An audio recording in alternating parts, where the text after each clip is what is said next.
"What the hell do you think you're doing in my bed?" Edward Hawthorne's voice shattered the stillness like a hammer against glass. He stood in the doorway of the master bedroom, his tall frame rigid with rage, disbelief carved into every hard line of his face. Rainwater dripped from his coat, but he didn't seem to notice. All his attention was locked on the woman in his bed, Maya Williams. She shot up from the mattress, heart pounding, eyes wide not with guilt, but with shock. The twin boys, Ethan and Eli, lay curled on either side of her, finally asleep. Their faces soft, breathing deep. The teddy bear in Ethan's arms rose and fell in rhythm with his chest. "I can explain," Maya said quietly, trying not to wake the boys. Her hands lifted slightly, calm, open. They were scared. Eli started crying. Ethan got a nosebleed. Edward didn't let her finish. His palm came down fast, a sharp crack echoing off the walls as it struck her cheek. Maya staggered back, gasping, one hand flying to her face. She didn't cry out, didn't even speak. Her eyes just locked on his, stunned more by the blow than the fury. "I don't care what excuse you have," Edward growled. "You're fired. Get out of my house, now." She stood still for a moment, hand pressed to her cheek, trying to steady her breath. Her voice, when it came, was low, almost a whisper. "They begged me not to leave them. I stayed. Because they were finally calm. Finally safe. I said get out." Maya glanced down at the boys, still sleeping so deeply, so peacefully, as if the shadows that haunted them had finally lifted. She leaned over gently, kissed the top of Eli's head, then Ethan's. No words, no fanfare. And then she stepped away from the bed, shoes in hand, and walked past Edward without another word. He didn't stop her. He didn't apologize. Downstairs, Mrs. Keller turned as Maya descended the stairs. The red mark on her cheek spoke volumes. The older woman's eyes widened in shock. Maya said nothing. Outside, the rain had softened to a drizzle. Maya stepped into the gray afternoon, pulled her coat tighter, and began walking toward the gate. Back upstairs, Edward stood in the master bedroom, still breathing hard. He looked at the bed again, jaw tight. And then something registered. The quiet. He moved closer. Ethan's brow was smooth. No tossing, no whispering, no cold sweat. Eli's thumb was in his mouth, but his other hand was resting on the blanket still, relaxed. They were asleep. Not drugged, not exhausted by crying, just asleep. His throat tightened. 14 nannies, therapists, doctors. Hours of screaming fits and anxiety. And yet, Maya, this soft-spoken stranger, had managed what none of them had, and he'd struck her. He sat down on the edge of the bed, head in his hands. Shame bled into his chest like ink in water. On the nightstand, a note lay folded once. He opened it. "If you can't stay for them, at least don't push away the ones who will." It wasn't signed. He read it twice, then again. His reflection in the nearby mirror looked back at him, a man hardened by grief, drowning in control, choking on silence.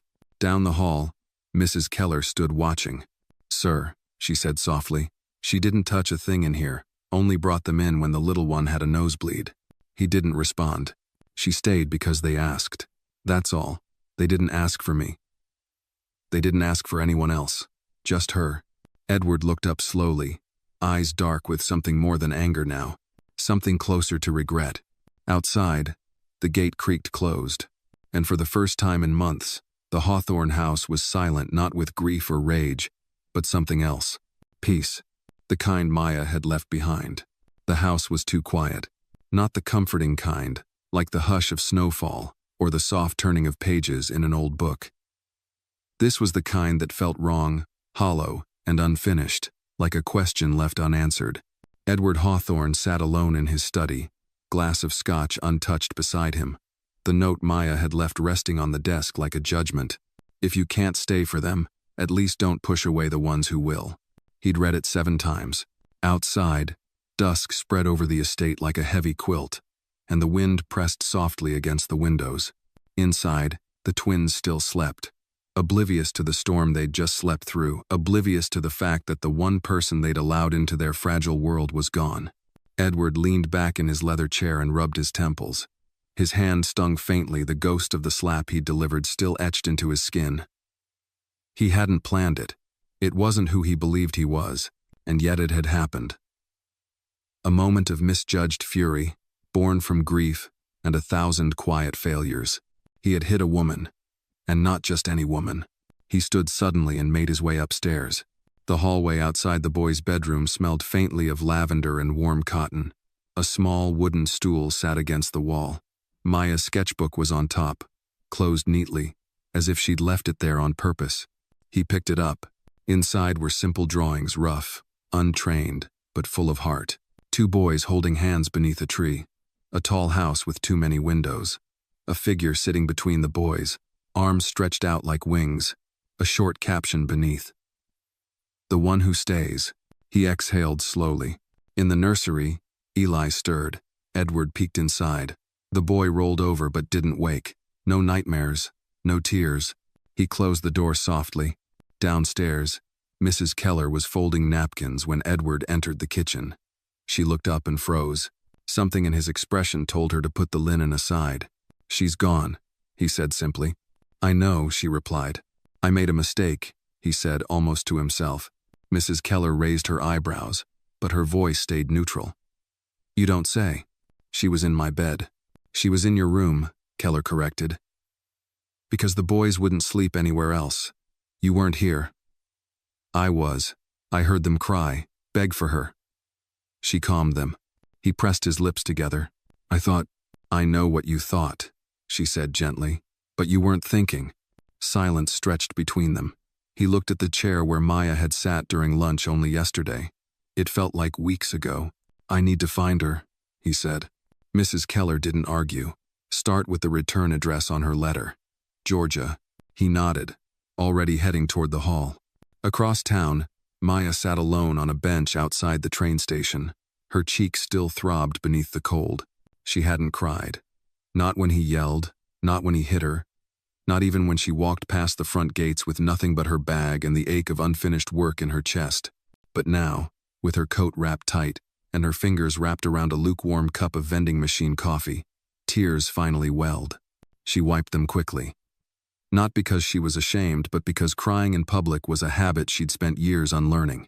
A woman nearby watched her for a moment, then offered a tissue without a word. Maya smiled in thanks and looked up at the night sky. It was funny, in a cruel way. She had survived worse than a slap. She'd endured being abandoned by a foster family at age 11, losing her own son to illness, being told over and over that she was too soft to handle hard cases. But that house, those boys, they had reached something inside her she hadn't touched in years. What do you think of Maya?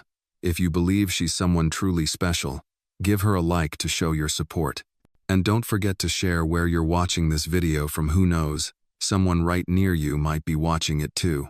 The train pulled in with a long sigh of brakes and metal. She stood slowly, not sure if she'd board. Her ticket was in her coat pocket. Destination, Savannah. But her heart was still upstairs in a white house in Greenwich, where 2 boys were finally learning to sleep. She sat back down. The next morning, Edward stood in his son's room with a tray of breakfast: scrambled eggs, toast with strawberry jam, a small bowl of cut fruit. He hadn't done this before, not once since their mother died. Eli sat up groggily. "Where's Miss Maya?" Edward hesitated. Ethan sat up too. "Is she gone?" Edward nodded. "She had to leave." "Why?" Ellie's voice cracked. "She didn't do anything bad," Ethan said, eyes narrowing. "She helped us. You saw. We were good." Edward knelt beside the bed, placing the tray on the nightstand. "It wasn't your fault. It was mine." Eli looked at him hard. "Did you yell at her?" Edward didn't lie. "Yes." "Did you hit her?" Ethan's voice was low. Edward's throat tightened. He nodded once. Both boys turned away. He stayed there, kneeling on the carpet, for a long time. "I'll fix it," he said finally. "I'll bring her back." They didn't respond, but they heard him. Later that day, Maya boarded a local bus, not a train, and headed to the nearby shelter where she used to volunteer. She needed space, perspective, somewhere to remember that the world was bigger than one house, even one that held her heart. She taught a writing class that afternoon to a group of teen girls, many of them runaways. She told them stories not about Edward or his children, but about choosing to stay when others walk away, about knowing your worth, even when others don't. When she left the shelter, there was a note stuck in the spokes of her bike. It wasn't from Edward, but it said, "They asked for you, both of them." Maya looked up at the sky, now streaked with orange, and this time, she smiled. Edward Hawthorne didn't knock.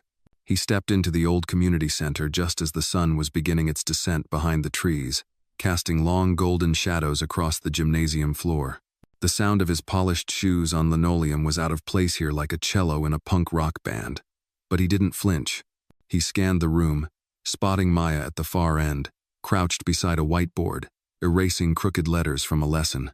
Around her, teenage girls gathered in a loose circle, laughing, joking, their notebooks sprawled on the floor.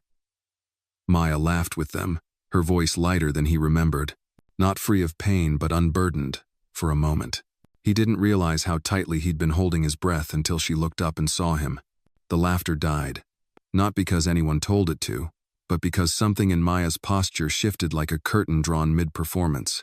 She stood. He walked forward, his hands empty, no briefcase, no apology letter, just the weight of what he had done. "I need to talk to you," he said. The girls looked at him warily, one of them stepping slightly in front of Maya. "It's okay," Maya said gently, and the girl relaxed. Edward glanced at the whiteboard. A single sentence had been written across the top. "Your voice has value, even when it shakes." He turned to Maya. "May I?"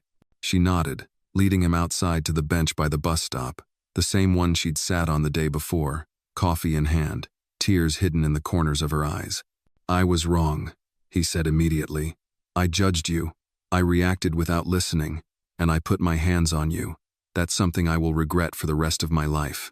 Maya said nothing. "I saw you in my space, in my bed," he continued, "and I let fear speak louder than truth. That wasn't just unfair. It was cruel." You didn't believe me," she said. Her voice wasn't angry, just tired. "Even after your sons trusted me." "I know," he said. She looked away. "You don't get to walk back into my life because you finally realized I was telling the truth.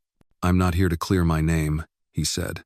"I'm here because they asked for you, not a nanny, you." Maya's eyes softened. "How are they?" "Quiet," he admitted.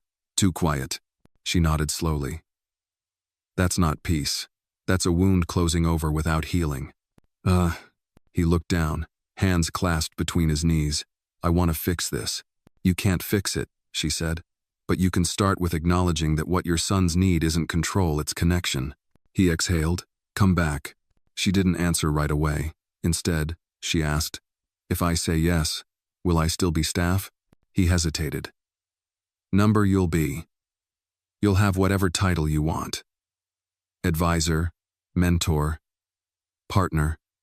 She raised an eyebrow. "Partner?" "In their care," he clarified, though the word lingered heavier than he intended. Maya considered it. "Fine," she said, "but I have conditions." "Of course. First, no cameras in the children's rooms." He blinked. "There are none." "There were," she said. "Last month. One nanny told me." He frowned. "They were meant for safety. They teach the kids that privacy isn't theirs to keep." He nodded once. "Second," she continued, "they eat dinner at the table. With you. No phones. No business." He hesitated, but nodded again. "Third," she said, "we rewrite the house rules. Together. With them." He stared at her. "They're 5," he said. "They're people," she replied. He cracked the smallest smile. "Anything else?" She took a deep breath. "Yes. The next time you raise your hand to someone who doesn't deserve it, anyone, I'm gone. And I won't come back." His expression fell. "Understood." She stood. "I'll see them in the morning." He stood too. "Do you want a ride?" She shook her head. "I'll take the bus. I still have to finish up here." He nodded. "Maya, thank you." She paused. "Don't thank me yet. We're starting over, Mr. Hawthorne, and this time, I'm not walking on eggshells." She turned and walked back into the building, the whiteboard waiting for her return. Edward stood at the curb, watching her go. That night, he cleared the dinner table himself. He called his sons downstairs. He sat between them with a bowl of spaghetti and awkwardly tried to tell a bedtime story. getting the names wrong, the voices too stiff. They laughed at him not unkindly, just honestly. And upstairs, in their freshly made beds, Ethan whispered to Eli, "She's coming back." "How do you know?" Eli asked.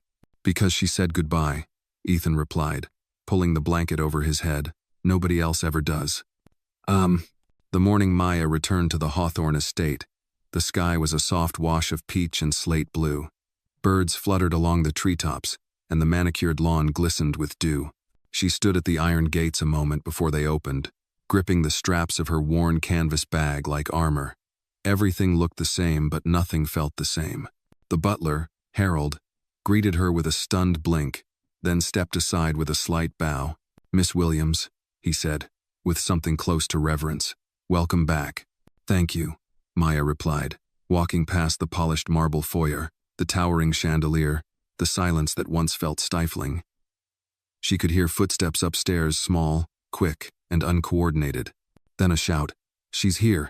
Eli rounded the staircase first, arms flung open, grinning from ear to ear. Ethan followed behind, slower, but eyes bright, clutching a sketchbook. Maya knelt down just in time to catch Eli in her arms. "Well, hello," she said, laughing softly into his curls.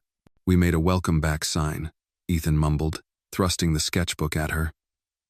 On the first page was a wobbly drawing of her, the two boys, and a house with a big heart over it. The caption read, "You stayed, even when you left." Maya's throat tightened. "That's beautiful, honey. Thank you." Footsteps approached behind them. Edward stood at the base of the stairs in a gray sweater, and jeans a far cry from his usual starched suits. He looked like someone trying, not someone pretending. "Breakfast is ready," he said. Maya stood, smoothing her blouse. "Good, because we have rules to rewrite." In the kitchen, the four of them gathered around the table. No phones, no staff, just a bowl of scrambled eggs, toast with honey, and fresh orange juice. "So," Maya began, pulling out a notebook, "we're going to talk about what it means to live here. Together, what's fair, what's safe, and what makes this house feel like a home." Ethan raised a hand. "Can we have music during bath time?" Maya nodded. "Reasonable," Eli added. "And no broccoli unless it's disguised." Edward coughed a laugh. "I may need clarification on that one." Maya smiled. "We'll keep a list. But this isn't just about vegetables. It's about boundaries." She looked at Edward. "For all of us." He nodded, serious now. "Understood." Over the next hour, the boys scribbled rules with crayons. Always knock, no yelling near bedtime, hugs must be asked for, pancakes on Sundays, and one story each before lights out. Maya wrote down her own. "Listen first. Apologize when you're wrong. No cameras, no exceptions." Edward added a line in neat handwriting. "Make space for forgiveness, even when it's hard." When they were done, Maya taped the paper to the refrigerator with two smiling magnets shaped like suns. "There," she said, "the new rules of the house." Later, while the boys played outside, Edward found Maya in the library sorting through children's books. "They've changed since you were gone," he said. She glanced up. Or maybe they were always capable of it, and no one gave them the space. "I've changed too," he said, more hesitant. She didn't look away. "I believe that." He stepped closer. "What you did, staying, leaving, coming back, that's more than I deserved." Maya stood, placing the last book on the shelf. "Maybe. But it's what they deserved. And I wasn't going to let your mistake be their lesson." He flinched a little, but nodded. "I want to be better." "Then start by being present, really present, not just when it's easy." He looked down, ashamed. "Do you think they'll ever forgive me?" Maya softened. "They already have. Kids are better at that than adults. But you have to earn it, every day." That evening, Edward tucked the boys into bed for the first time since their mother died. He read from a storybook badly. Maya stood by the door, listening as the boys giggled at his mispronunciations, corrected him, and then asked for just one more page. After lights out, Edward walked Maya to the front hallway. "I was thinking," he said, "about what you said, about not being staff, about being more." She crossed her arms gently. "You're not going to offer me a promotion, are you?" He smiled faintly. "Number, I was going to offer you a voice." She tilted her head. "I want you to help me build something. Not just for them, for other kids like them. Kids who've lost something. Someone. Maya's eyes widened. You mean a foundation? He nodded. Something real. You guide it. I'll fund it. She stared at him for a long moment, then said, if we do this, it's on our terms. No media circus. No performative charity. Agreed. She extended her hand. Then we have a deal, Mr. Hawthorne. He shook it. Call me Edward. She smiled. All right. Edward. That night, as she walked to the guest room, her own space, no longer just a temporary bed, she paused outside the boys' room. From within, a whisper. She came back, Eli said. I told you, Ethan replied. And Maya, leaning gently against the doorframe, whispered back to herself, I did. 3 weeks after Maya's return, the house no longer echoed with silence but hummed with life. Breakfasts were louder, bath times messier, and the boys, once withdrawn and brittle, had begun to bloom like wildflowers freed from winter. The rules on the refrigerator were slightly worn at the edges from eager fingers pointing at them daily. And Edward, ever the stoic patriarch, found himself folding tiny socks and learning how to braid hair badly. But not everything changed at the same pace. Late one Friday night, well after the boys had fallen asleep and the staff had gone to bed, Maya wandered the halls. She often did this when the weight of memory pressed too hard against her chest. The quiet helped her think, helped her breathe. But this night, something was off. The library door was slightly ajar. Light spilled through the crack in a thin line. She pushed it open gently. Edward was there, seated at the desk, shoulders slumped forward, his phone in one hand, a half-empty glass of scotch in the other. He didn't notice her at first. Bad news? She asked softly. He flinched slightly, then glanced up. Maya, sorry, I didn't hear you. You're 3 inches from the bourbon. I figured something was wrong. He set the glass down, cleared his throat. Just reading an email. She waited. Finally, he turned the screen so she could see. The subject line read, Custody hearing. Notice of motion. Maya blinked. Custody hearing? For the boys? He nodded, jaw tight. Rebecca's parents, the Hollingsworths. They've filed for temporary guardianship, claiming I'm unfit. On what grounds? He scoffed. Bitter, neglect, emotional instability, domestic incident. Maya's face darkened. They found out about what happened. About me. Apparently, he muttered, they've been watching, waiting. Now that the boys are starting to open up, now that we've finally got some stability, they want to rip it away. She sat down across from him. Have they ever been involved in the boys' lives? Not since the funeral, he said. They blamed me for Rebecca's depression. They said I buried her too quickly, that I kept the boys from grieving properly. Maybe they weren't entirely wrong. Maya was quiet for a long moment. Do you want me to testify? About the changes I've seen? What I've documented? Edward hesitated. I don't know if that helps, or makes things worse. They'll argue your presence proves I can't parent alone. Then maybe we don't fight them alone, she said firmly. Maybe we show them what family really looks like, what healing actually requires. His eyes met hers. You'd do that? Stand up in court? After everything? I'd do it for them, Maya said. Not for you, not for appearances. For Ethan and Eli. He exhaled, the tension in his frame releasing slightly. You really believe I can win? She stood, walked to the window, and looked out into the dark where the boys' nightlight still glowed in the distance. You won't win if you go in there as the man who slapped me. But you will if you go as the man who apologized, who changed, who showed up. He nodded slowly. Then I'll show up. The next morning, the house buzzed with quiet urgency. Maya spent time reviewing journal entries, documenting the twins' routines, emotional progress, and interactions with their father. She gathered art projects, took photos of the refrigerator rules, and printed a photo Ethan had drawn, the 4 of them beneath a rainbow, holding hands. No one told him to. He'd just drawn what felt true. Meanwhile, Edward called his lawyer and scheduled an emergency meeting. For once, his instructions weren't about reputation management or asset protection. They were about protecting 2 boys who had already lost too much. At lunch, Maya sat with the twins under the oak tree in the backyard, cutting their grilled cheese into triangles and listening as they argued about which superhero would win in a race, Flash or Sonic. Do we have to go live with Grandma and Grandpa Hollingsworth? Eli asked suddenly. his little voice barely above a whisper. Maya stilled. "Why would you ask that?" "I heard Daddy on the phone," Ethan said. "They don't like him." Maya set her plate aside. "Boys, no one is taking you anywhere without a fight.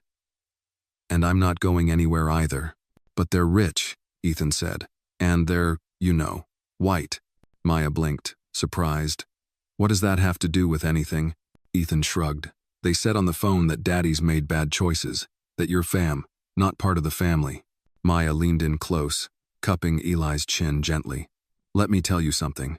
Families aren't built from the same skin or last names. They're built from who stays, who fights for you when it gets hard. And I'm here. That makes me family." Eli wrapped his arms around her, small and warm. "Then you better win," he mumbled. Maya looked up at the house, where Edward stood behind the window, watching them. He gave a faint nod. They were ready to fight. That night, Maya sat at her desk in the guest room, typing up her statement for court. It wasn't grand or formal. It was honest. She described the boys' anxieties when she first arrived, the screaming fits, the hollow silences, the way they reached for her hand, then let go afraid of hope, and how, over time, they started laughing again, sleeping again, trusting again. At the bottom of the page, she wrote, "Healing doesn't happen in clean lines. It's messy.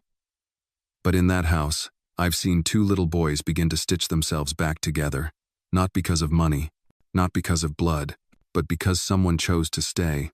She printed it, placed it in a folder, and left it on Edward's desk. As she turned to leave, she glanced back at the note he'd once kept her handwriting, still taped to the edge of a photo frame. "If you can't stay for them, at least don't push away the ones who will." She smiled, because now, finally, no one was pushing away, and everyone was staying. The courthouse smelled of polished marble and nerves. Its grand columns loomed like silent judges, the morning sun pouring through tall windows and golden shafts. Maya sat beside Edward in the waiting area, both dressed in muted tones, him in a tailored gray suit, her in a soft navy dress with sleeves just long enough to cover the faint scar still healing on her wrist from a night the twins had both had nightmares. Edward glanced sideways at her. "Nervous?" Maya kept her gaze forward. "Only about what I can't control."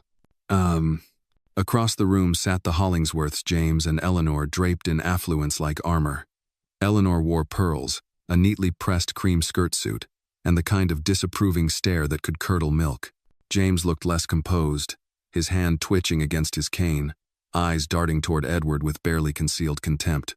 They hadn't acknowledged Maya, not once. The door to courtroom 5 opened, and a bailiff called them in. Maya stood, straightened her shoulders, and whispered to herself, "This is for Ethan and Eli." Inside, the courtroom was colder than the hallway. A judge sat perched behind a tall bench, an older woman with silver hair swept into a tight bun and reading glasses hanging from a chain. Her nameplate read, "Honorable Judith M. Templeton." Edward's lawyer, Mr. Fields, stood first. Calm, experienced, with just enough humanity in his tone to not sound rehearsed. He spoke of the sudden loss of Rebecca Hawthorne, of the family's struggle to rebuild in the wake of tragedy, and of Edward's recent efforts to stabilize the home, highlighting consistent therapy for the children, progress at school, and, most notably, the presence of one Maya Williams. Then, Eleanor took the stand. Her voice, though polished, trembled with indignation. "We only want what's best for our grandchildren. What kind of example is a man who hires an unqualified stranger to raise his children? A man who, by his own admission, struck this woman in his own home?" Maya didn't flinch, though her cheek burned at the memory. "And she isn't even family," Eleanor added, her voice tightening. Judge Templeton raised an eyebrow. "Miss Williams isn't on trial, Mrs. Hollingsworth, but her presence is the issue," Eleanor insisted. "Edward can't care for the boys without outsourcing their emotional needs to someone else, someone temporary, unrelated, improperly trained. She has no degrees, no license." The judge turned to Maya. "Miss Williams, do you wish to respond?" Maya stood and approached the bench. She didn't carry notes. She didn't need them. "I don't have a degree in child psychology," she said, "but I have lived through more pain than I'd wish on anyone, and I know what it looks like when children stop believing they're safe." She paused, letting her voice steady. "When I arrived, Ethan and Eli didn't speak to anyone but each other. They didn't sleep. They didn't trust. Not their father, not the staff, not even themselves. But little by little, they let me in. And not because I'm special, but because I stayed. Because I didn't run when it got hard. Because I looked them in the eye and said, "You matter." She met Eleanor's gaze, then James's. "You say I'm unqualified. But what qualifies someone to love children who aren't theirs? To choose them every day without obligation? Because that's what I've done. Not for a paycheck. Not for praise. But because someone needed to." Judge Templeton sat back, her expression unreadable. "Thank you, Miss Williams." Maya returned to her seat. Edward reached under the table and gently squeezed her hand. Later, Judge Templeton addressed the courtroom. This court does not take custody challenges lightly, especially when initiated by extended family against a surviving parent. After reviewing the evidence and testimony, it's clear that while Mr. Contrans, Hawthorne has made mistakes, he has also taken meaningful, consistent steps toward healing his family. The boys are thriving under his care, in large part due to the support of Miss Williams. She glanced toward the Hollingsworths. This court sees no grounds to remove custody from Mr. Hawthorne. Petition Denise. A sharp gasp escaped Eleanor, followed by a rustle as she stood to protest.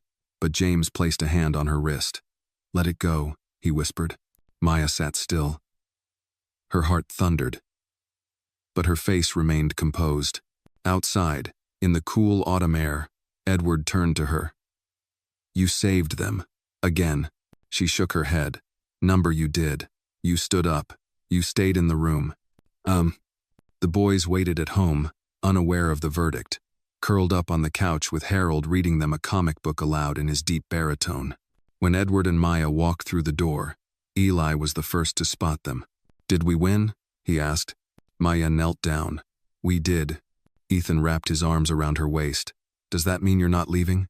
Maya kissed the top of his head. "I'm exactly where I belong." That night, as they tucked the boys in, Edward stood in the doorway, watching Maya hum them to sleep. When she stepped into the hallway, he said quietly, "I've never been good at saying thank you." "Then don't," she replied. "Just keep showing up." He nodded, eyes softer than she'd seen before. "Tomorrow," he said, "we begin building that foundation. I already have architects scheduled." She smiled. "And the name?" He paused. "The Hawthorne Williams Center for Healing." Maya blinked, caught off guard. "That's a lot." "It's true," he said. "You built it with us." She looked past him to the room where the boys now slept without fear. Maybe, just maybe, this wasn't the end of something. It was the beginning. The first board meeting of the Hawthorne Williams Center for Healing was held not in a glass-walled high-rise or a formal ballroom, but in the sunroom of the Hawthorne estate. The furniture was mismatched, the coffee slightly burnt, and one of the twins had left a crayon drawing taped to the window a lopsided tree with words above it in a child's hand. Home. Maya sat at the head of the table, fingers laced around a ceramic mug, her expression steady but alert. Edward was to her left, in jeans and a button-up, sleeves rolled. He didn't try to dominate the room. He simply listened, taking notes in a leather-bound pad, occasionally tapping a pencil in thought. Across from them sat three prospective partners: Dr. Angela Monroe, a retired child therapist; Joseph Kim, an outreach coordinator from a local foster program; and Lionel Pierce, a tech investor and one of Edward's oldest if not most skeptical friends. "So let me get this straight," Lionel said, pushing up his wireframe glasses. "You want to build a space for children who've been through trauma, but it's not a clinic, not a shelter, not a school, and not adoption-focused?" Maya nodded. "Correct.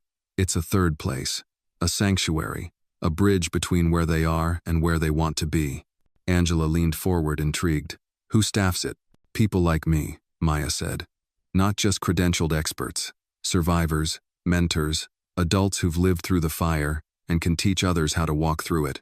Joseph scribbled something in his notebook. "And how do you plan to handle funding, oversight, liability?" Edward cut in gently. "We'll handle the logistics. Maya will lead the heart." Lionel blinked. "And the name stays?" Maya smiled. "Yes, it stays." By the end of the hour, Angela had agreed to join as clinical advisor. Joseph offered his connections with local agencies, and Lionel, after a long sigh and one muttered, "This is either brilliant or doomed," agreed to fund the first 6 months of programming. When the others left, Maya stayed behind to clean up. Edward stood at the doorway, watching her. "You handled that like a seasoned executive," he said. "I taught middle schoolers for 3 years," she replied, smirking. "Boardrooms don't scare me." He stepped into the room. "You were amazing." She didn't answer right away. She was staring at the drawing on the window. "You know," she said softly, "when I was growing up, I moved 12 times, 12 different homes. Never felt like any of them were mine." Edward followed her gaze. "That's why this matters so much." She nodded. "Kids need roots and wings." Later that day, the twins helped Maya unpack boxes of art supplies for the center's temporary setup in the East Wing. Ethan carefully stacked jars of paint, while Eli sorted brushes by size. "Do we get to come here too?" Eli asked. "This is your home," Maya said. "So yes, you get to help make it better for others." Ethan looked up. "Can we teach them our rules?" Maya knelt beside him. "I think that's a great idea." They spent the afternoon creating a new version of the house rules this time, illustrated in color, with Ethan drawing smiling suns and Eli adding stick figure families. Meanwhile, in the main house, Edward made a difficult phone call. He had spoken to his lawyer that morning. There was no legal requirement to include Maya in any parental decision-making. She had no official custody, no paperwork. But as he looked through the window at the way she knelt beside his children, he realized something deeper than legality. She was already family. He picked up the phone. "Judge Templeton, please, tell her it's Edward Hawthorne." 2 weeks later, Maya received a large envelope in the mail. It came with a handwritten note from Edward. "No more temporary. No more blurred lines. You deserve the title you've already earned." Inside was a formal appointment document, naming her as co-director of the foundation and legal guardian in the event of his absence. Attached was a notarized petition Edward requesting shared guardianship of the twins, with Maya as co-signer. Maya read it 3 times before her hands began to shake. She hadn't asked for it. She hadn't even imagined it. But somehow, it was exactly what she'd always wanted without knowing. That night, she sat with Edward on the back porch, the boys asleep upstairs, a fire crackling gently in the outdoor hearth. "You didn't have to do this," she said quietly. "I know," he replied, "but I needed to." She turned to him. "Why now?" "Because they deserve permanence," he said, "and so do you." She blinked away sudden tears. "I'm not perfect." "Neither am I," he said, "but they don't need perfect. They need present, and you've never left." She reached for his hand. He didn't flinch this time. He held it. Overhead, a soft wind stirred the trees, and for the first time in a very long time, Maya Williams felt something deep and sacred settle inside her, something she once thought she'd never feel again. Home. Maya didn't expect to see her mother again. She certainly didn't expect her to show up at the front gate of the Hawthorne estate on a Monday afternoon, wearing a weathered denim jacket and eyes that still carried too many unsaid things. Edward had been the one to answer the call from the intercom. "There's a woman here. Says she's your mother." Lorraine Williams. Maya froze. She was in the middle of sorting educational materials for the center's upcoming open house posters, name tags, laminated behavior charts, and suddenly her hands felt too heavy to move. "She's here?" Maya asked, her voice barely audible. Edward nodded slowly. "I can send her away." Maya stared at the stack of flashcards in her hands. Trust, forgive, safe. Words she'd been teaching the twins for weeks. "No," she said. "Let her in." Lorraine stood just inside the doorway like someone waiting to be judged. Her hands twisted the strap of her handbag, and her gaze darted around the foyer, as if unsure what kind of daughter built a life like this. Maya met her eyes with a mix of wariness and steel. "Hey, Mama. I wasn't sure you'd remember me," Lorraine said, her voice gravelly from cigarettes and time. Maya folded her arms. "It's not something you forget." They sat in the sunroom, Maya on one end of the couch, Lorraine on the other, with a gulf of years and pain between them. "I heard your name," Lorraine began. "Some woman at church said you were in the news. Something about a center. Your face was in the paper." Maya didn't answer. "I was proud," Lorraine added softly, "but I knew you wouldn't want to hear that." Maya tilted her head. Why now? Why after all these years? Lorraine's eyes watered, and for a moment, Maya saw a crack in the mask. Because I'm sick, and because I was wrong. That caught Maya off guard. I didn't know how to be a mother, Lorraine whispered. I was drowning in my own pain. Your father, well, he broke more than just furniture. And when he left, I didn't know how to hold anything together, not even you. Maya swallowed hard. I waited, for years, for you to come find me. I know. Lorraine wiped at her face. I failed you. Silence stretched between them. Then Maya asked, do you want to meet the boys? Lorraine looked up sharply. You have children? Not mine by blood, Maya said, but they're mine in every way that counts. Lorraine hesitated. Would they like me? Maya looked out the window, where Ethan and Eli were chasing each other with paper airplanes, their laughter rising like music. They don't know you, she said, but I'll tell them the truth, that you're trying. Later that evening, Maya sat at the edge of the boys' bed as they peppered her with questions. She's your mom? Ethan asked, incredulous. Why haven't we met her before? Eli chimed in. Because sometimes grown-ups make mistakes, Maya said gently. Big ones, ones that take a long time to fix. Is she gonna stay here? Ethan asked, clutching his stuffed tiger. Not right now, Maya said, but she wants to get to know you, slowly. If you're okay with that. Eli looked thoughtful. Only if she plays Uno with us. Maya laughed. I'll let her know. Downstairs, Edward waited in the kitchen. How'd it go? They're curious, Maya said, more open than I expected. He poured her a cup of tea. Are you okay? Maya took the cup and held it close. I'm not sure, but I think. I want to try. For closure, maybe even healing. Edward nodded. You're braver than most. She looked at him. You make it easier. Over the next few days, Lorraine visited the estate in short, measured doses. She sat with the twins under the big oak tree while they explained the house rules and showed her the feelings chart Maya had created. At first, she seemed stiff, uncertain. But slowly, she started to soften. She brought stories from Maya's childhood, the good ones, the ones that Maya had almost forgotten. She brought cookies that crumbled too much but tasted like Sunday mornings, and she brought photos faded, worn, but filled with moments Maya had missed or buried. One evening, Maya sat with Lorraine in the library, flipping through one of the old albums. You used to hum that same lullaby you sing to the boys, Lorraine said. You were 3, wouldn't sleep without it. Maya blinked, caught off guard by the memory. I thought I made that tune up. You didn't. You remembered it, even when you forgot me. Silence fell. Then Lorraine reached into her bag and pulled out a small box. Inside was a bracelet tarnished, simple, with a charm in the shape of a bird. I bought this the day you were born, she said, but I never gave it to you. Maya held it gently, fingers brushing the charm. Why a bird? Because I knew you'd fly someday. I just didn't know how far. Maya didn't cry. Not then, but later, in the quiet of her room, with the bracelet on her wrist and the moonlight casting soft shadows across the floor, she let the tears come. Because healing wasn't a destination. It was 1,000 small decisions to open the door again, to try, to forgive, not just others but yourself. And maybe, just maybe, that was enough. Fall arrived in subtle whispers, the golden light lingering longer in the mornings, the chill that kissed your skin just before sunset.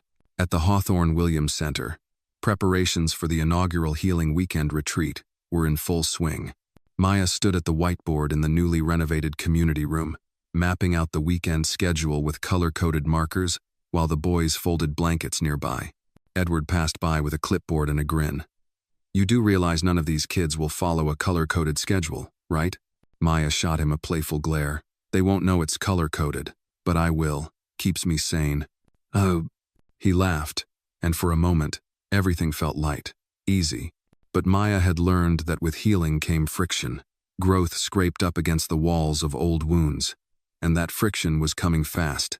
It started with a phone call from Joseph Kim, their liaison with the local foster agency. Maya, we have a complication, he said. What kind of complication? There's a girl, 16, name's Brielle. She's been placed in 5 homes in the past year. Every one of them ended badly. She's smart, scary, smart but guarded.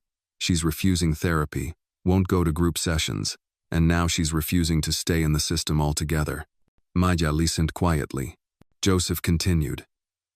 Her social worker thinks your center might be her last shot before she ends up in juvenile detention. But she's volatile. I won't lie to you. This isn't a sunshine story. Maya took a deep breath. Bring her in. Brielle arrived with a single duffel bag, combat boots, and a wall of silence. Her hair was dyed a defiant shade of cobalt blue, and her arms were folded tight across her chest like a shield. She didn't speak during orientation, didn't look anyone in the eye, and made it very clear verbally that she didn't need saving from anyone. Eli, who'd been cautiously observing from the doorway, whispered to Ethan, "She looks like she could beat up Spider-Man." Maya took a different approach. That evening, while the other teens played board games and swapped school stories, Maya found Brielle in the corner of the art room, sketching furiously into a notebook. Mind if I sit? Brielle shrugged without looking up. Free country. Maya sat quietly. What are you drawing? People. Maya tilted her head. Anyone I'd know? No one you'd understand. There was no bitterness in her tone, just distance. Maya nodded. Fair enough. They sat in silence for several minutes. Maya didn't push. Instead, she pulled a notepad from her own bag and started sketching beside her. Her lines weren't as sharp, her shading clumsy. But the act of drawing, the act of sitting with Brielle as an equal spoke louder than any counseling session. Eventually, Brielle asked, Why are you even doing this? This? Or this center? All of it. Maya paused. Because I used to be the kid no one knew what to do with, and someone chose to see me anyway. Brielle glanced at her for the first time. Just a flicker, but enough. You get one shot, Brielle said quietly. I know. Over the next few days, Brielle didn't transform into a model resident, but she stopped cursing during mealtime. She joined in a group hike, though she walked at the back. And on the third night, she laughed an accidental burst of joy during a card game with Ethan and Edward. Maya noticed everything, but Edward noticed something else too. You see the way she watches you?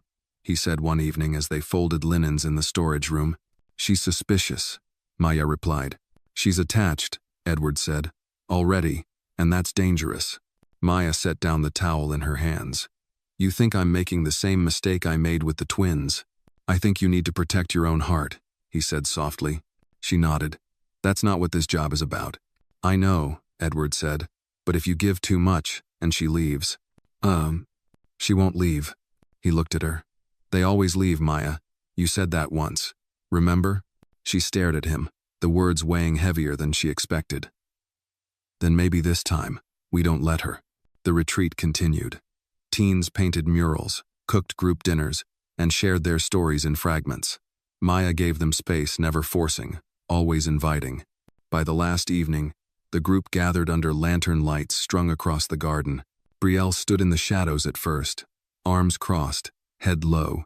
But when Maya spoke, telling her own story of sleeping in strangers' homes, of being told she was too much or too angry to be loved, Brielle stepped closer. You talk too much, she muttered under her breath. Maya smiled. So I've been told. Then Brielle said, quietly, I used to draw birds. Before. When things were better. Maya turned toward her. You still can. That night, after lights out, Brielle knocked on Maya's door. I don't want to go back, she said, her voice cracking. To the group home, or anywhere else. This place, it doesn't feel fake. Maya stepped forward and placed a hand on her shoulder. Then stay. Let's find a way to make this home. Brielle nodded, wiping her eyes with the sleeve of her hoodie. As she turned to leave, Maya whispered, You're not too much. You're just right. And we see you. That was all Brielle needed. Sometimes, healing didn't come in thunderclaps or epiphanies. Sometimes, it came in quiet promises whispered through open doors.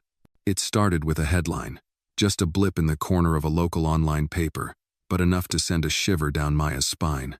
Local millionaire's foster program under scrutiny, allegations of improper staffing, oversight loopholes. The article was thin on details, but thick with implication. Anonymous sources, concerns raised, children at risk.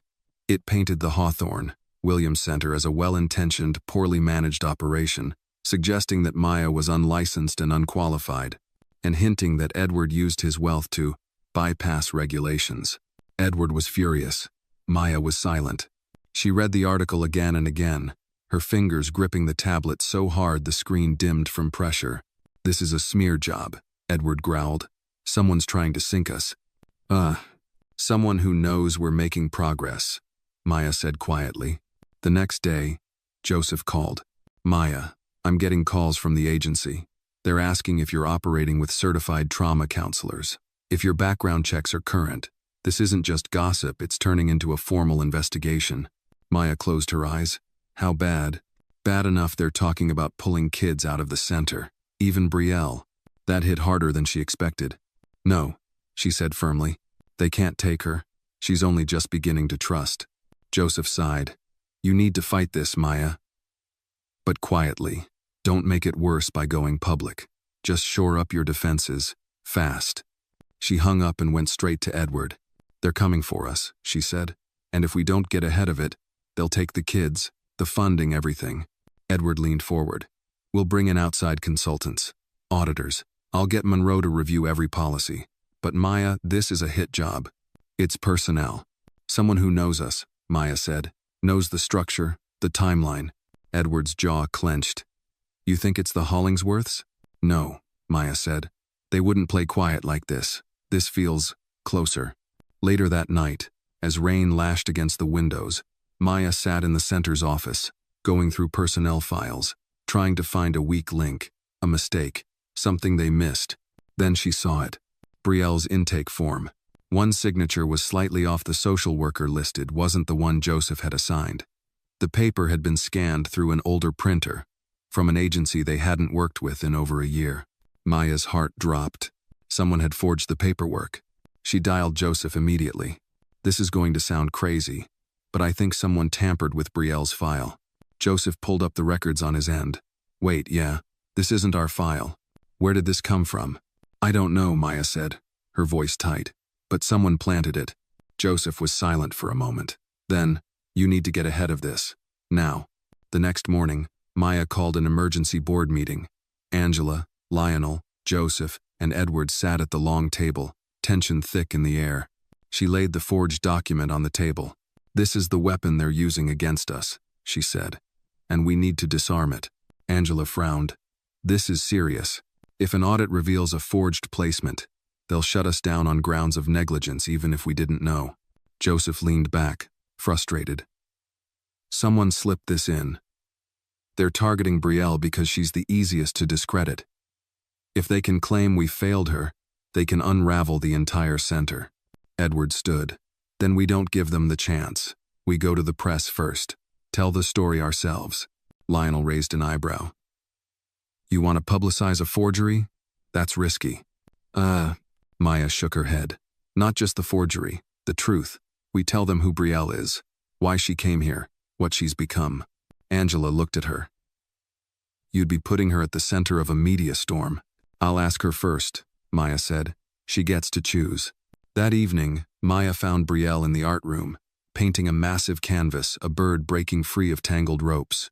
"Can I talk to you?" Maya asked. Brielle kept painting. "They're trying to send me back, aren't they?" "Yes." Brielle didn't stop. "You gonna let them?" Maya stepped closer. "Not without a fight, but we need your help."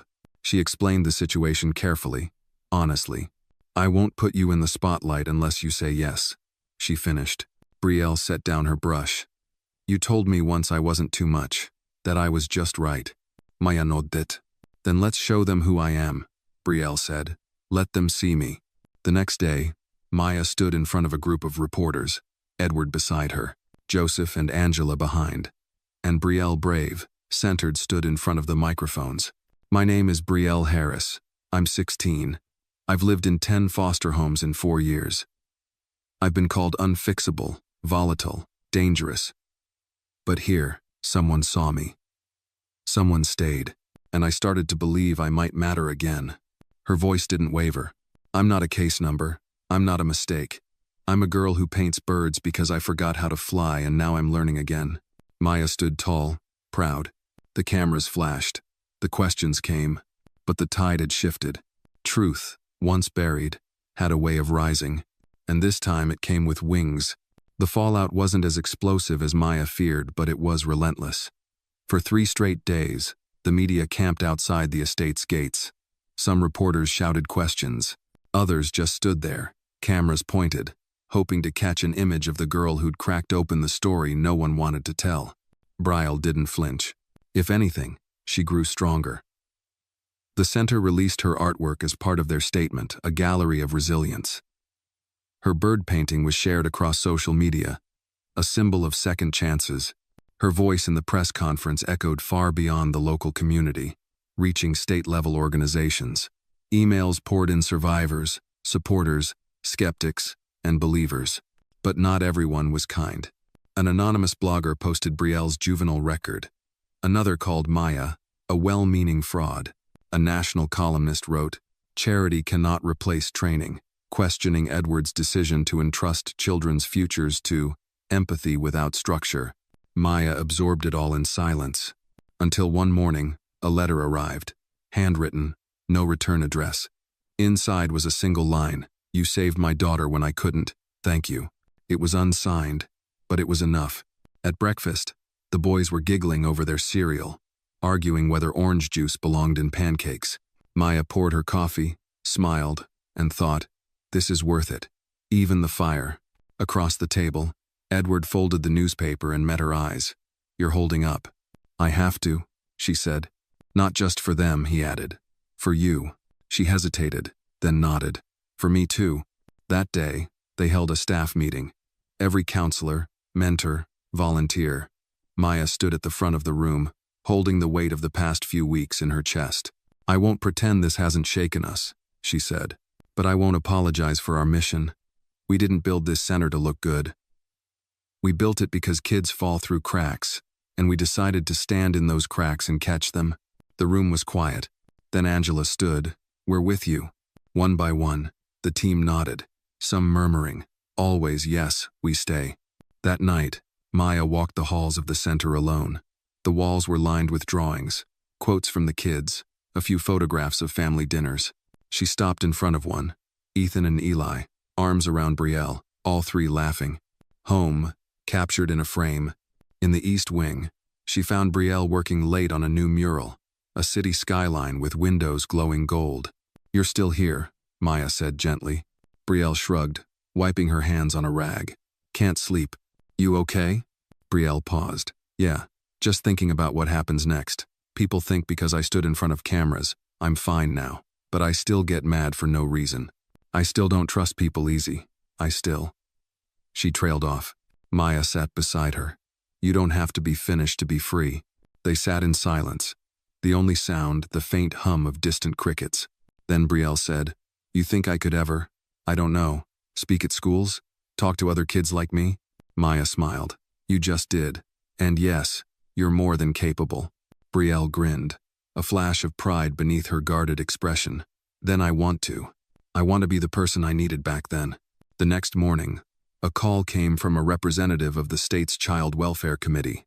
"We've been reviewing the Hawthorne-Williams model," the voice said. "It's unconventional, but it's working. We'd like to meet, possibly replicate it elsewhere." Maya sat frozen. "You're saying, you want to expand?" "We're saying," the voice replied, "we want to learn."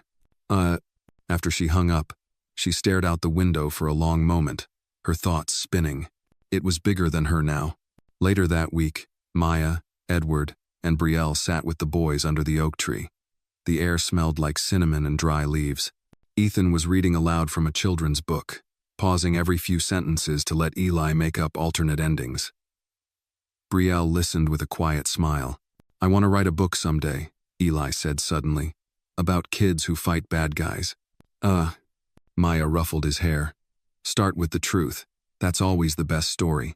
Edward leaned back against the trunk, his hand brushing lightly against Maya's. She didn't move away. The sun dipped lower, casting golden lines through the branches. They were all different, broken, reassembled, stitched together with shared pain and rebuilt hope. But they were whole, not because they'd erased the cracks, but because they'd filled them with gold. Kintsugi. Maya had read about it once. The Japanese art of repairing broken pottery with gold lacquer, celebrating the history, not hiding it. That's what they were doing. And maybe, just maybe, that's what healing was. A choice. Every day. To stay. Maya didn't recognize the man at first. He was tall, gaunt, dressed in a cheap tan blazer, and stood by the community center's front desk like he didn't know whether he belonged or wanted to leave. His face was partially obscured by a baseball cap, but something about his posture, nervous, yet familiar, stirred something buried deep in her chest.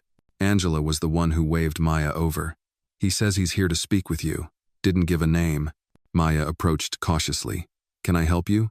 The man looked up, and just like that, 20 years collapsed. Maya, he said, voice weathered, uncertain. It's me, your father. Time stopped.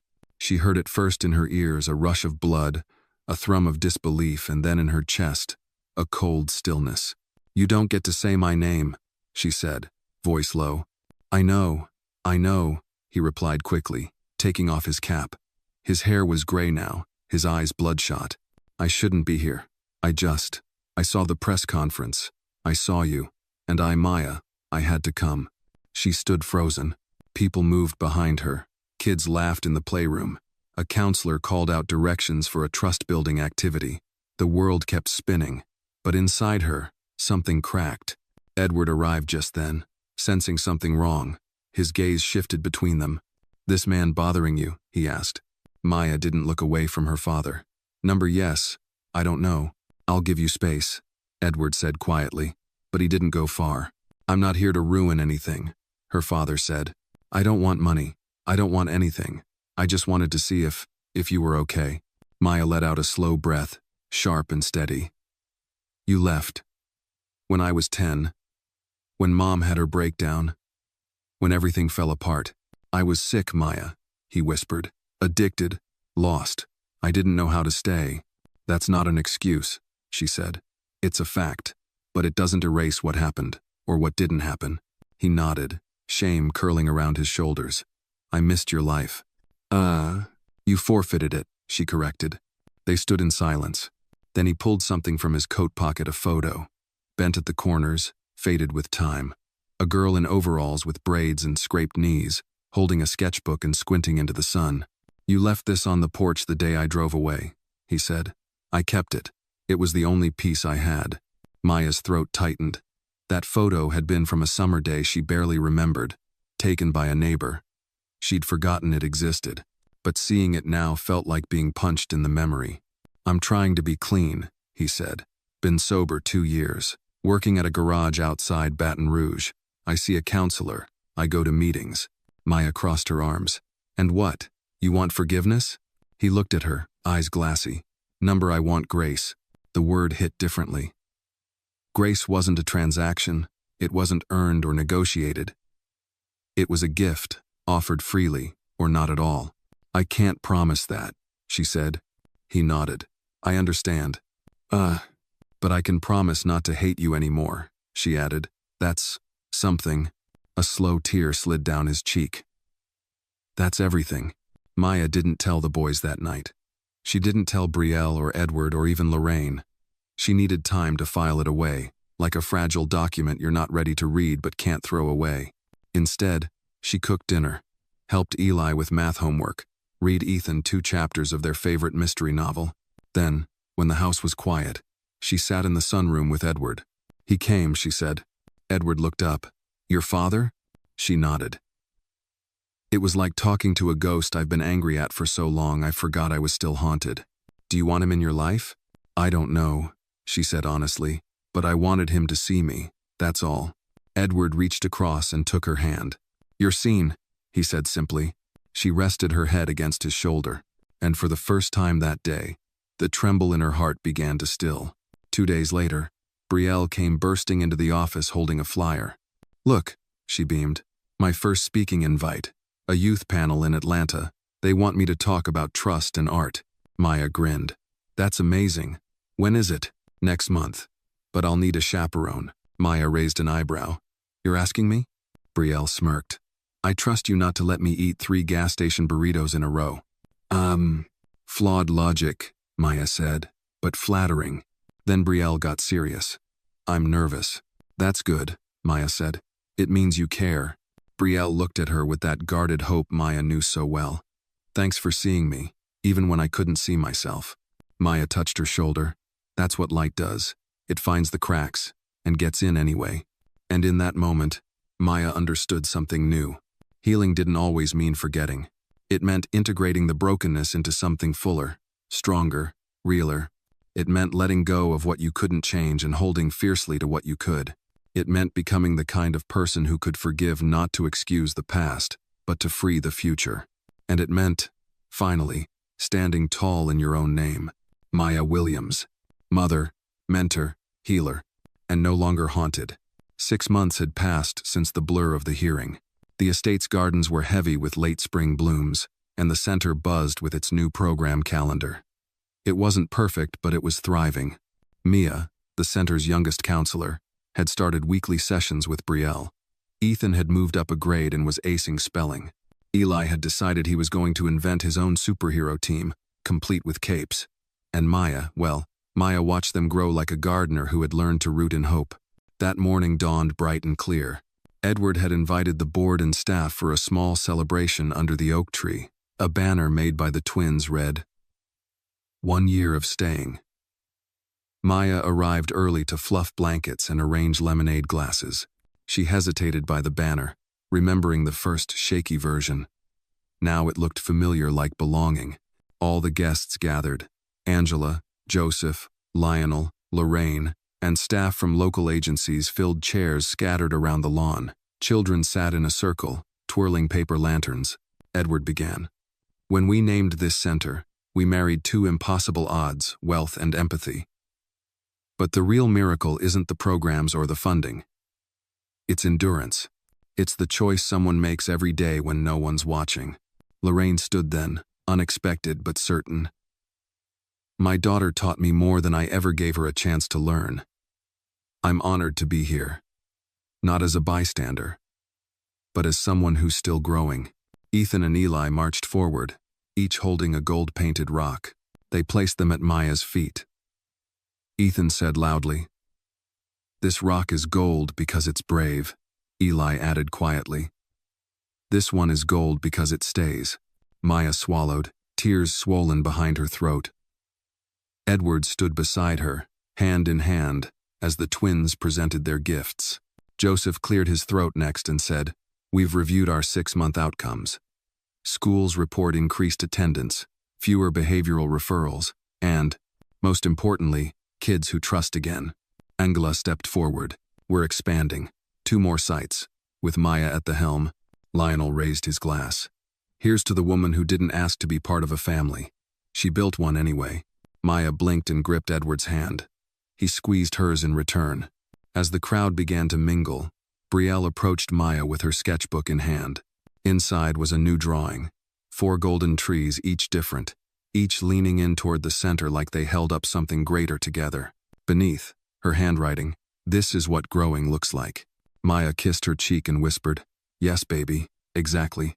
Late afternoon sun cast long shadows as the crowd thinned out. The twins ran off to play tag. Lorraine lingered beside Maya under the oak. "I'm proud," Lorraine said softly, glancing at the stone towers the twins had built. Maya nodded. "Proud is different than forgiven, but you're here." Lorraine reached for her hand. "And I want to keep showing up." Maya letar. She leaned in and rested her head on Lorraine's shoulder. Edward found them and draped his arm around both women.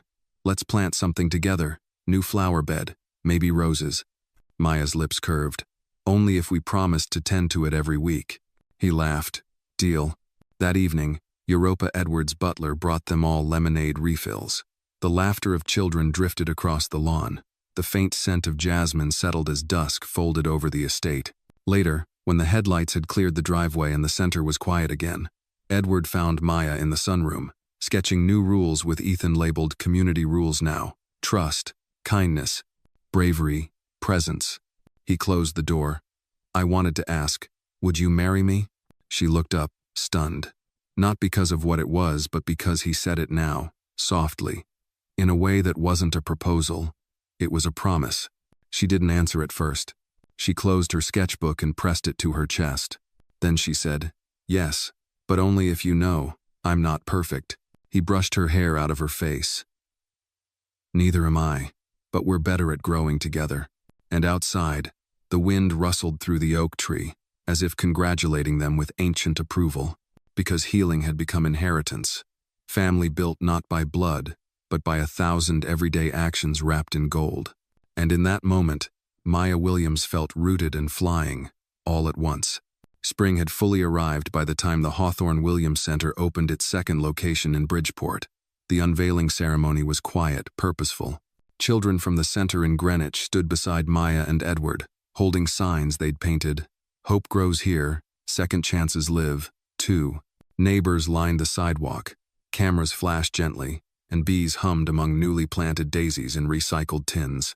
Maya stood before the small crowd, sunlight catching the gold flecks in her hair. She could feel centuries of expectations, the expectation that she would fail, the expectation that her past might define her future. But here she was, surrounded by people who had witnessed her fight for belonging and won. Edward stood beside her, his arm around her waist. He gave a nod when she began. We launched this center because we believed in the power of staying. But today, we're here to say that healing deserves wings too. Not just permanence, but possibility. Children outside cheered and waved. Media crews filmed from the street, but Edward kept his gaze on the families waiting behind them. People who showed up because they wanted to see something real. Later, after greeting dignitaries and fielding questions from curious press, Maya wandered behind the building where volunteers were hanging fresh banners and organizing craft stations. Lorraine approached with a tray of lemon squares and bottled water. She handed Maya one and smiled without intrusion. "They're good," Maya said through a mouthful. Lorraine laughed softly. "Wholesome, like this place." Maya paused, then asked, "Do you want to walk the gardens?" They strolled down a path lined with budding roses and tiny saplings. Lorraine paused before a sapling planted in honor of Ethan and Eli. Its leaves fluttered in a breeze that smelled like pollen and possibility. "I planted this," Maya said, "so someone who feels alone knows they can root even through hard soil." Lorraine placed her hand on the tiny branch. "You have deep roots." That afternoon, inside the community room, staff were gathering for the first training session at the new site. Angela stood at the front, welcoming them with warmth. Brielle sat nearby, sketching program plans, while Joseph organized supplies. Locals filled tables, curious and hopeful. Edward slipped in quietly and whispered to Maya, "You've changed thousands of lives." She smiled at him. "We're just getting started." Later, Maya and Brielle walked through the unfinished wing, where future therapy rooms arched beneath skylights. Brielle paused at a window overlooking the road. "There's so many roads out there," she said softly. "I used to think none of them led home." Maya followed her gaze. "Home is more than walls. It's what people build together." Brielle nodded. "Then I'm building it." That evening, Edward hosted a modest dinner for the central team, including children, under strings of twinkling lights in the main courtyard. Plates of roasted vegetables, herb-roasted chicken, rice pilaf, and a big bowl of sliced strawberries filled the table. Ethan offered a polite thank you, before passing the bread basket. Eli showed a volunteer how to fold napkins into airplane shapes. Brielle carried a sketch pad but joined in storytelling at the end, making everyone laugh with a dramatic retelling of a school science fail. Edward raised his glass of lemonade. "To staying, to building, to making roots deeper than fear." Maya lifted her glass. "And to wings wide enough to let others fly." They clinked glasses, sealed by effort, empathy, and mutual trust. When most guests filtered away, Edward took Maya's hand and led her outside to the garden beds. Fireflies were just beginning to rise. He knelt, dug a fingertip into the soil, and picked a thin root of a rose. He planted it alongside the sapling already there, 2 stems, intertwined at the base. "This is our promise," he said softly. Maya knelt beside him. "To keep tending." He nodded. "Every week, even when it's hard." Maya smiled, tears glossy in her eyes. "Every week." Ethan and Eli came out with a flashlight. They followed quietly, stood beside them, shining the light on the new root. "Mom," Ethan whispered, "that's so cool." Edward looked at them, then at Maya. "Thank you," he said, not loudly, but clearly. That night, back in the guest room, Maya paused at the doorframe outside the twins' bedroom. She watched as Edward tucked Eli in. She saw him gently smooth Ethan's hair before turning off the light. She stepped into the hallway and leaned against the wall. Edward appeared beside her. "You staying?" She looked into the darkened doorway. "I'm always staying." He nodded. She leaned her head on his shoulder. Light filtered through the tinted glass, the faint glow from a lamp in the nursery, the last whispers of dusk through curtains. Outside, the new rose root rested in the soil, and above it, the sapling waited. Rooted, growing, together. It began with a letter. Typed, anonymous, postmarked from a small town in upstate New York. It arrived in a plain white envelope, addressed to Edward Hawthorne in black ink. No return address, no signature, just 5 chilling words printed neatly across the center of the page. "She's not who you think." Edward read it twice before folding it neatly and slipping it into his jacket pocket. He said nothing to Maya that night, or the next, but something in his demeanor shifted just enough that Maya, with her honed sense of tension, felt the ripple beneath the calm. It wasn't the first time shadows had followed them, but this felt deliberate, more targeted. The next morning, while Maya supervised the younger kids in the art room, Edward sat alone in his office, staring at his laptop screen. A name echoed in his mind: Terrence Morrow, a former business partner. The kind of man who had always envied Edward's success and, more dangerously, resented his turn toward charity. He'd sent veiled threats before, mostly empty. But this had venom. Edward opened a secure browser and began digging. Within minutes, he'd found a blog post on an obscure forum. It wasn't explicitly about Maya, but it danced close. Words like fabricated backstory and sympathy branding caught his eye. He clicked out of the site, but the damage was done. He looked out the window. Maya was walking through the garden with Brielle, her hand lightly on the young woman's shoulder. They laughed about something, unaware. He clenched his fist. That night, over dinner, he asked, "Did you ever go by another name?" Maya blinked.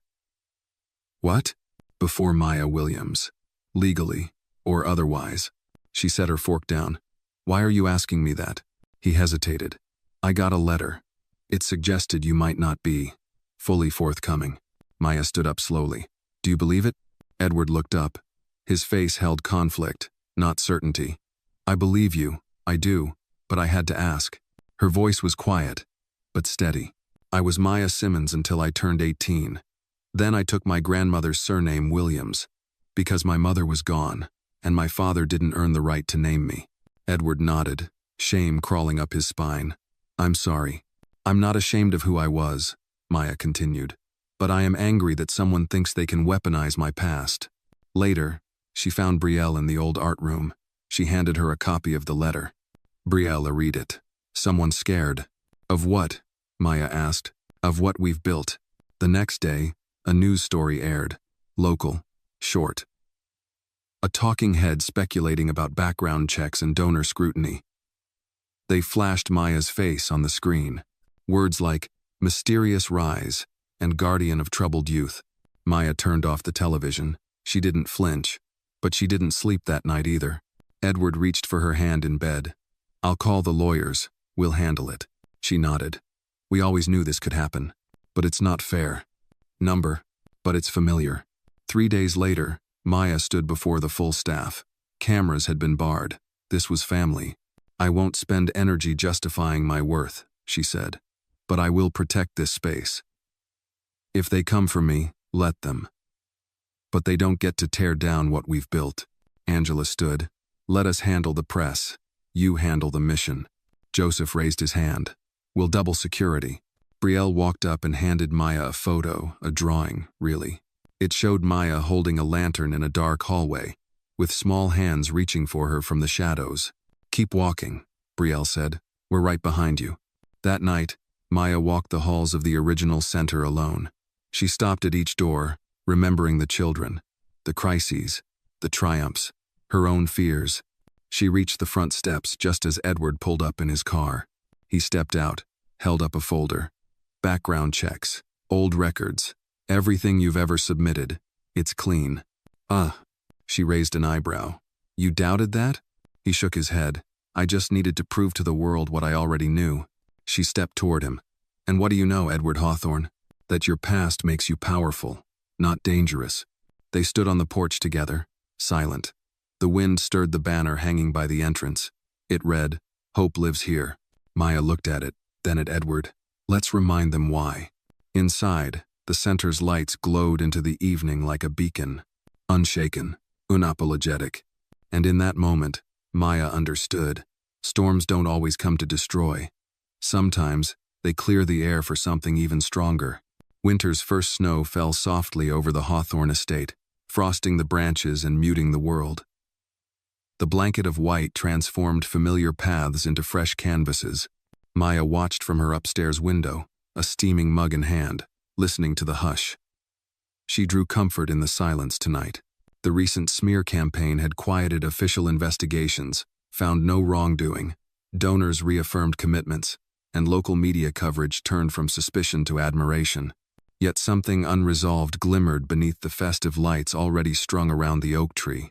Cold air carried the memory of threats. Maya wondered whether peace was earned or merely granted this season. She descended the stairs and found Edward in the living room, unpacking holiday cards. On the mantel were framed photographs, migraine-wasted laughter, art wall explosions, children in capes. Each one reminded him why they'd endured storms. He looked up. "Thought you might help seal envelopes." Maya smiled and settled next to him.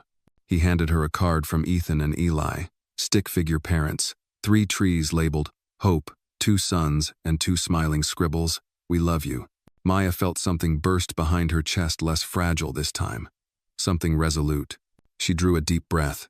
Edward reached across the coffee table and brushed her hand. "How are you, really?" Maya stared at the card. She felt the edges of doubt flutter. But the past had taught her this. Honoring scars made them sacred, not weak. "I've been thinking," she said quietly, "about the letter, about the storms." Edward nodded gently. Maya continued, "I might not want to erase the record. I want to mark it." He glanced at her, curious. "Let's create a space in the center," she said.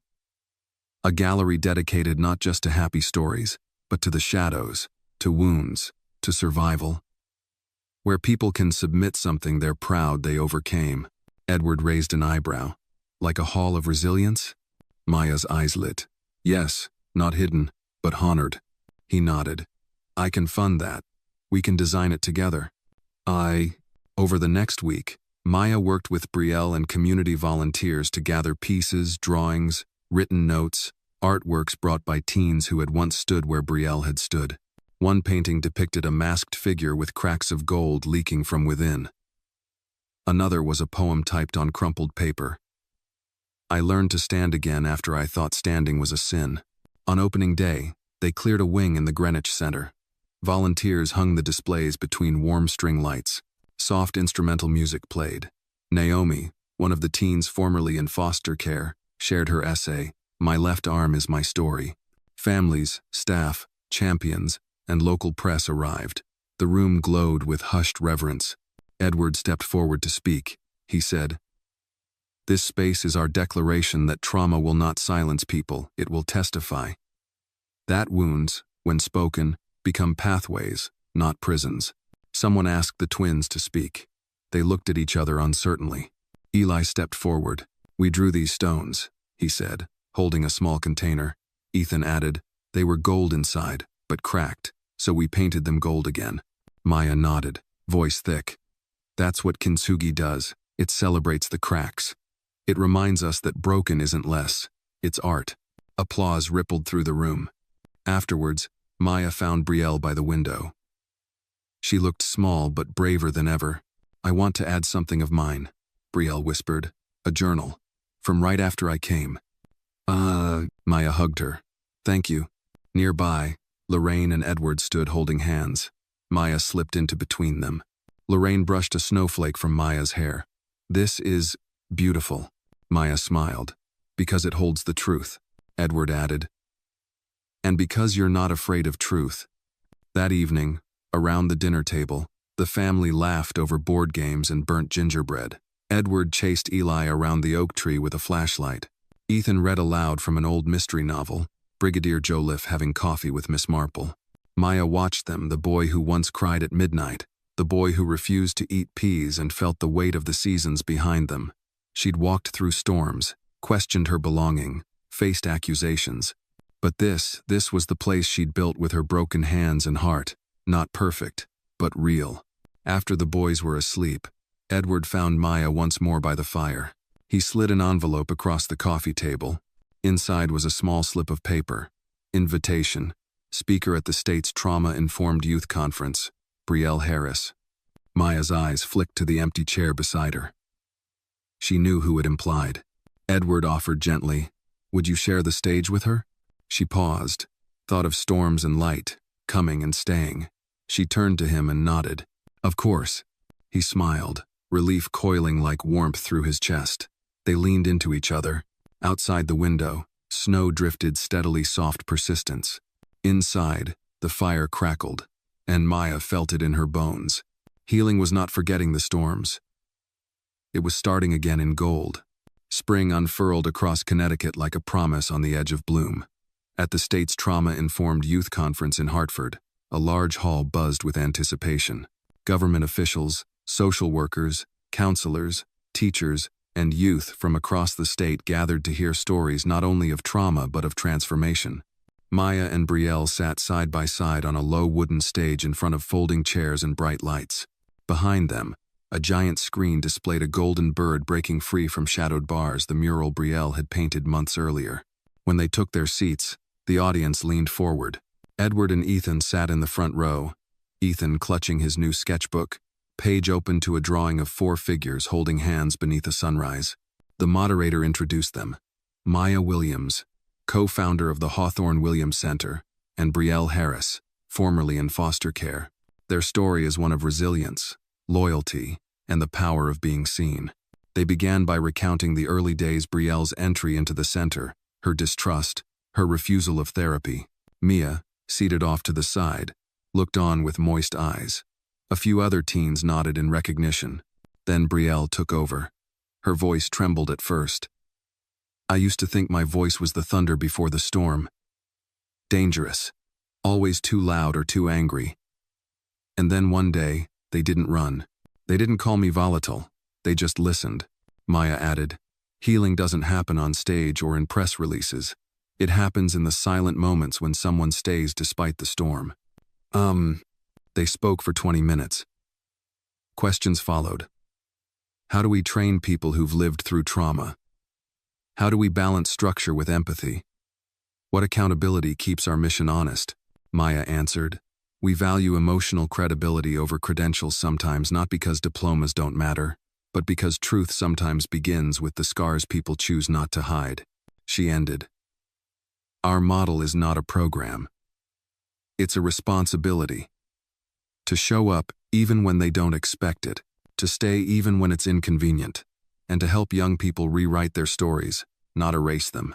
The room fell silent, then applause began softly, but steadily, until hands clapped through the ceiling beams. Backstage, Edward hugged Brielle, then turned to Maya. "You led that." "I just followed." She shook her head. "You built the space. That's why we could lead." Later, at a reception, Brielle spoke with students, answering questions about art and healing. Maya watched from across the room with pride and calm. She thought of the first time they met, uncertain, guarded, angry, and how much she'd grown because of that. Edward approached with a glass of iced tea. "You taught someone to fly tonight." Maya smirked. "She taught herself. I just gave her room." He smiled and squeezed her hand. As the crowd began to thin, a woman from the audience approached them. "Dr. Iris Patel, a professor at Yale School of Social Work. Your story is remarkable. We'd like to partner to bring your Hall of Resilience to our campus, to train our students." Joseph and Angela joined her. They exchanged excited nods. This wasn't expansion on paper, it was amplification of their values. Their small center now resonated beyond its physical walls. On the drive back in Edward's car, twilight colored the highway rose. Ethan dozed in the back seat. He'd fallen asleep as soon as they left the hall. Eli lay next to him, sketchbook open on the seat between them, half-finished drawing still glimmering. Edward glanced at Maya, Change the world? She leaned her head against the seat. If enough small voices join, yeah. Edward rested his hand gently on hers. When they arrived home, Europa greeted them at the door. The house glowed softly under early evening lights. Snow had melted around footpaths, replaced with fresh crocuses peeking through damp soil. Upstairs, the twins slept in their room, cuddled under quilts Brielle had helped make. Maya paused in the doorway. The frame contained their nighttime routine in soft whispers and tucked-in dreams. She slipped inside quietly, placing her hand gently on Ethan's head. At the same time, Edward straightened Eli's blanket and kissed his forehead. They both pulled back and met across the hallway. "We did this," Edward whispered. "We keep doing it," Maya replied. Outside, early morning birds settled into branches at the garden's edge. Inside, healing carried on a conversation that never ends, momentum fed by collective bravery. They closed the door softly, and for the first time in years, Maya Williams slept not because she knew she'd rest, but because she finally felt she belonged. Summer had come full circle. And with it, the Hawthorne Williams estate shimmered beneath a golden afternoon sun. The gardens hummed with bees. The oak tree's leaves whispered above in gentle arcs. Today marked the second anniversary of Maya's first day, but it felt more like home than remembrance. Inside the sunroom, children placed framed art upon a long wooden bench. Drawings, poems, clay figures, each tagged with a name and the date it had been healed. Beneath them lay the golden rocks Ethan and Eli had painted long ago. A new addition sat front and center, Brielle's canvas of a bird breaking through ropes into flight, titled, "Our Story in Song." Maya guided a group of teens through the display. When they reached their pieces, each shared a short reflection. One young girl recited a poem about being lost in darkness until someone simply sat beside her. A boy shared a drawing of broken wings and the words, "But I learned to float." Edward watched from the window, hands folded across his chest. Lorraine stood beside him, also observing, both taking in what had become more than a center, a mosaic of survival. Maya slipped outside and found them under the oak tree. The twins chased paper airplanes above their heads. Edward offered her a seat on the bench. "Look at this," he said, gesturing toward the art display. She followed his gaze and felt a knot of gratitude tighten in her chest. Was we built," she said softly. "A sanctuary of truth," Lorraine added. Maya reached for Lorraine's hand and gave it a light squeeze. Under the banner that read, "Healing lives through holding," a small crowd gathered. Angela approached, clipboard in hand. "We've confirmed the new site will open in Hartford this fall, and Yale has approved the Hall of Resilience curriculum for student training." Maya blinked. "You're serious?" Angela beamed. "We're already scheduling, and schools across the state want to replicate your model." Edward stepped forward. "Which means we need more mentoring staff.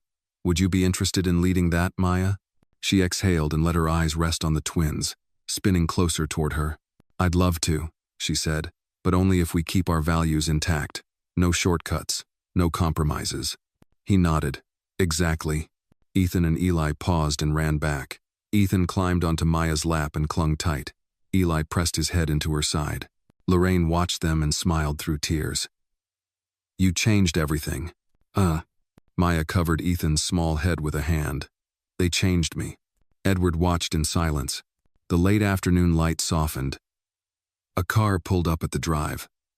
Teresa, a former foster youth and now intern at the center, hopped out and dashed over. She carried 2 bicycles tied with ribbons. "Gifts," she declared, "for you and Ethan, from the teens." Ethan hopped off Maya's lap, eyes wide. Edward and Teresa wrestled with the bikes while Eli cheered. When they were ready, Ethan took the smaller pink bike, Maya the yellow one. She lifted him onto his seat, adjusted the helmet with careful tenderness, then swung herself onto her bike. They pedaled slowly through the estate's paths. Edward held Eli's hand. The leaves overhead filtered late-day sun until light danced through them like confetti. Lorraine trailed behind with Brielle and Teresa. It felt grand, ordinary, sacred. At the garden's edge, they stopped to admire the rose root and sapling nestled side by side. They'd grown stronger. Thickened bark, new branches, buds ready to bloom again. The twins climbed off and raced ahead to chase butterflies. Edward and Maya shared a look. "You think the storms are over?" he asked. She let the moment linger. I don't know, but we've built something storms can't wash away. He kissed her softly. Then whatever comes, we're ready. They helped with dinner later. Grilled fish, vegetables from the garden, fresh bread still warm. The table was full. Staff, children, families, volunteers. The conversation gathered around new plans, summer specials, student workshops, holiday outreach programs. Lorraine lifted her glass, to staying, to building roots and setting wings. They clinked glasses. When the party quieted at twilight, the twins tugged Edward and Maya upstairs to show them their new fort blankets thrown over chairs, fairy lights inside, books stacked on the floor. They sleep out here sometimes, Ethan explained. Maya sat down and watched them, two boys who once were hollow with loss, now rich with laughter. Edward whispered, "Thank you." She leaned into him. "Thank yourself."